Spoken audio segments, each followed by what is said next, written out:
Halo sobat-sobatku, jumpa kembali. Oke, pagi ini saya berada di tempat kerja. Oke, saat ini pagi ini masih menunjukkan pukul setengah 10, namun udara di sekitar sangat panas guys, keras sekali, sehingga saya tidak tahan berada di dalam ruangan, karena dalam ruangan hanya ada kipas angin. Oke, kipas angin kecil yang lempatnya sangat tinggi guys. Nah, saya perlu jalan-jalan ini keluar sebentar biar mendapat udara yang segar. Namun kenyataannya setelah saya berada di luar ruangan, oke, sangat panas, hot sekali, karena saat ini sudah mulai musim penghujan ya. Justru pada saat musim penghujan ini, pada jam-jam pagi begini, udara sangat panas guys. Oke, dimana di tempat kerja sepi ya, karena ini sekolahan, jadi anak-anak pada tidak sekolah, belajar di rumah, sehingga gurunya hanya mengerjakan administrasi di ruang guru sambil menunggu balasan tugas-tugas dari siswa. Oke, apakah di tempat Anda juga panas sekali saat ini? Waduh, luar biasa, gerah sekali guys, seolah-olah baju saya ingin saya cepet saya lepas ini. Waduh, oke ya. Kalau bulan Agustus, awal dari bulan Agustus, pasti kota Nganjuk itu anginnya sangat kencang guys, karena itu Nganjuk terkenal sebagai kota angin ya. Karena kalau bulan Agustus Anda datang ke daerah Nganjuk, di sana anginnya sangat kencang guys, luar biasa kencangnya ya, sehingga kita sering masuk angin kalau kita tidak pandai-pandai menjaga kesehatan tubuh kita. Oke, panasnya matahari bisa dirasakan oleh banyak orang guys. Orang bilang panasnya srengenge disangga wong akeh, nek panas hati disangga dewi. Oke, maksudnya apabila hati Anda sedang panas ya, Anda sendirilah yang nanti akan merasakan. Karena itu jangan turuti hati yang sedang panas. Hati boleh panas, kepala harus tetap dingin. Nah, jadi meskipun saat ini udara sekitar kita panas, tapi kita harus berusaha banyak minum agar tidak terjadi dehidrasi ya. Banyak minum. Oke guys, kembali dengan pembicaraan saya tadi. Hati boleh panas, tapi kepala harus tetap dingin. Nah, hal tersebut tidaklah mudah guys. Jadi kalau hanya ngomong saja gampang, ya saya ngomong aja gampang ya, tapi melaksanakannya sangat susah guys. Oke, apakah Anda setuju? Hati boleh panas, kepala harus tetap dingin.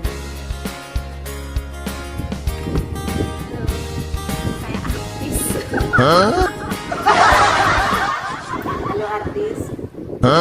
Bu Mariati, saya bukan artis. Saya cuma temen ngevlognya Kanjeng Lima aja. Oke, lanjut. Nah, hati boleh panas, kepala harus tetap dingin. Apa maksudnya ya? Teori. Teori. Saya sendiri susah guys melaksanakan. Hati panas, kepala tetap dingin. Maksudnya dalam keadaan semarah apapun harus tetap mengendalikan diri. Jangan mudah emosi. Jangan mudah emosi. Lanjut. Nanti wibawanya hilang. Kelihatan tidak jadi seperti orang intelek. Iya kan? Intelek. Iya. Jadi kita pinternya lah, malah kayak ngomong. Ya, norak gitu. Norak. Ya. Yes, betul. Kita kan orang berpendidikan, jadi harus bisa mengendalikan emosi kita.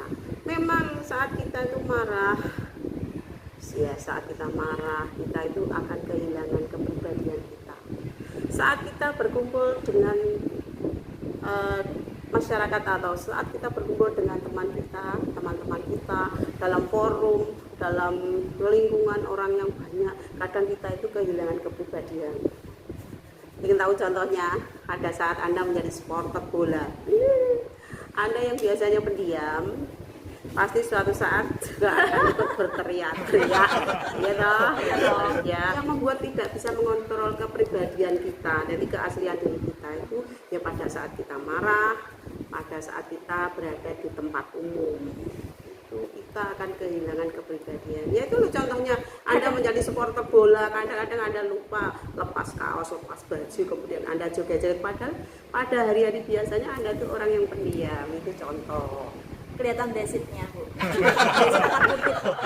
Nggak kelihatan kutitnya ya. Ya kita karena emosional tadi, emosional, jadi kita kehilangan kepribadian kita. Pribadi manusia kan beda-beda. Kalau saya kan heboh rame.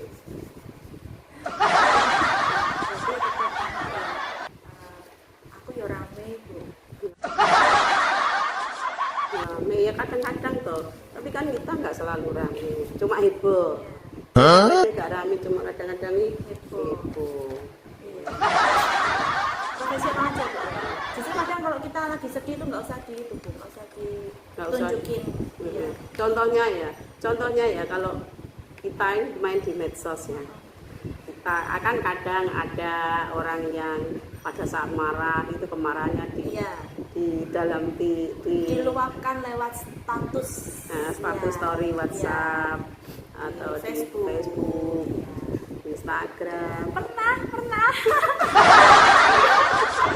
Ya. Curhat karena curhat. Yang dimaksud itu biar tahu, biar merasa oh iki loh orang ini lagi sakit hati sama aku, lagi marah sama aku.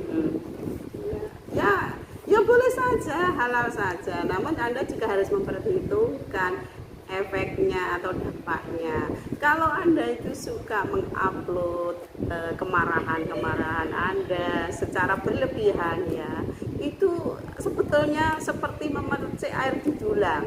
Ya, Jadi ya akhirnya terpercik muka sendiri, yang malu Anda sendiri. Pernah sih Bu saya kayak gitu bikin story. Yang saya maksud dia si A. Si A ngerasa, wah saya tuh bersyukur tapi iya. Tapi ternyata ya itu akhirnya kok ya aku kok waduh malah kayak apa itu jadi bumerang. Bumerang ya. Jadi bumerang. Menyerang diri kita sendiri.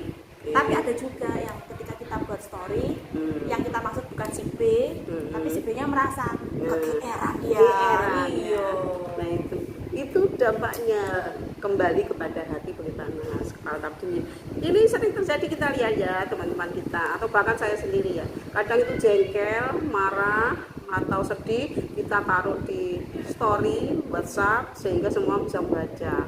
Atau saya melihat beberapa orang melakukan seperti itu, biasanya kaum wanita. Padahal itu sangat merugikan, apalagi kalau umpamanya sedang berselisih dengan keluarga ya.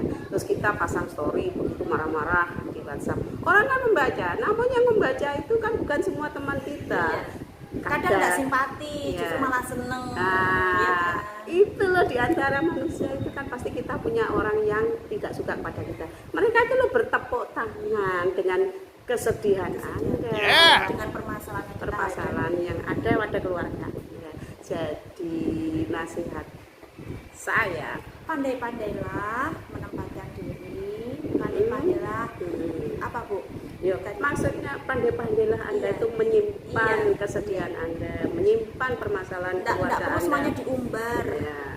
Apalagi urusan keluarga ya, masalah keluarga. Kalau kita ini keadaan keluarga kita mungkin dalam keadaan konflik atau masalah sedikit, terus kita menjadikan semua itu di WhatsApp kan menjadi santapan publik. Nah, publik itu nggak semuanya suka sama kita. Justru mereka itu akan bertepuk tangan. Ada yang malah bertepuk tangan. Terus kemudian malah berkembang biak. Maksudnya cerita tersebut menjadi melebar. Mereka akan menjadi ngomong kepada si A, si B, oh ini si itu, si ini, gitu maksudnya ya. Jadi ya itu loh, kalau Anda membuat satu story atau mengupload sesuatu di media sosial, tolong diperhitungkan dulu apa nanti dampaknya. Apakah menguntungkan Anda, menguntungkan orang lain? Nah, apakah itu Anda nanti tidak ditertawakan musuh-musuh Anda? Gitu loh. Untung ruginya. Nah, kalau Anda ingin berbagi rasa, silakan dengan teman dekat yang bisa dipercaya, langsung curhat aja ya, curhat. Jangan curhat colongan.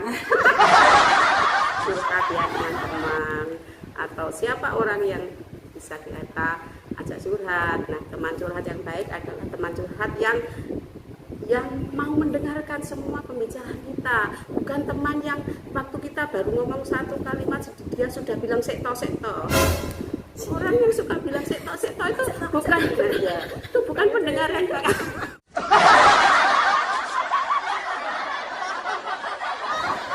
Itu bukan pendengar yang baik, bukan teman yang baik. Jadi teman Anda yang baik itu pada saat Anda bercerita, dia akan menatap mata Anda, mendengarkan dengan baik, selesai Anda berbicara, baru mereka memberi saran atau bahkan memberi kenyamanan dengan Anda.